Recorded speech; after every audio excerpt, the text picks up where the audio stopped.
बच्चों, defence minister ने ये सवाल आईएएस जो हैं उनसे पूछा है। जैसे मैं एक प्रश्न आपसे पूछूं,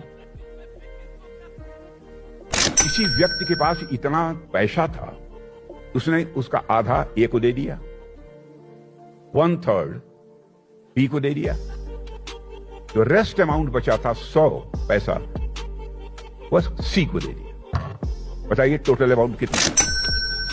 क्या आपको इसका जवाब पता है? पहले तो पोस्ट करना और जवाब खुद ढूंढना। अब मैं आपको 2 तरीके बताने वाला हूं जिससे इसका जवाब निकल सकता है। आइए देखते हैं क्या। सबसे पहले उन्होंने बोला कि भाई आधी और 1/3, है ना? तो हम क्या करते हैं, हम एक ऐसा नंबर मान लेते हैं जो 2 और 3 से भाग हो सके, जो कि 6 होता है। अब मैं चीज को आसान मानने के लिए ना, और क्योंकि आखिर में 100 पैसे तक जाना है, मैं 600 मान लेता हूं। ठीक है, अब मैं आपसे कहूंगा कि आपको लिखना नहीं है भाई, दिमाग में करना है। फंस गया सीएम, इसे पार्टी की मीटिंग समझ के फंस गया। 600 अगर मेरे पास मान लेते हैं यूनिट है, उसकी आधी हो गई 300 दे दी मैंने पहले वाले को।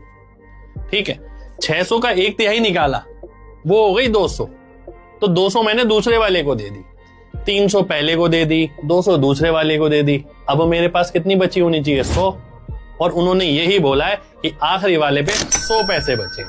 तो 100 की वैल्यू अगर 100 पैसे है तो मेरा आंसर क्या हो जाएगा? मेरा आंसर 600 पैसे हो जाएगा, जो मैंने माना ही था। ठीक है, ये हमारा आंसर हो जाएगा। एक और तरीका मैं इसके अंदर बताता हूं, वो भी आपको पेन फ्री समझना पड़ेगा। जो बच्चे मेरे साथ लगातार जुड़ते हैं उन्हें अच्छे से पता है मैं क्या बताने वाला हूं। अगला बताने वाला हूं मैं परसेंटेज।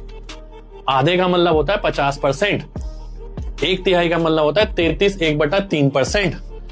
जब मैं जोड़ूंगा दोनों को तो 83 1/3% चला गया, बचा कितना?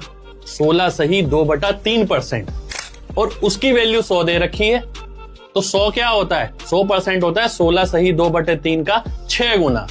तो 100 पैसे का 6 गुना करेंगे, फिर से 600 पैसे मेरा आंसर आ जाएगा। तो दोस्तों, आपका जवाब किससे आया ये जरूर बताना।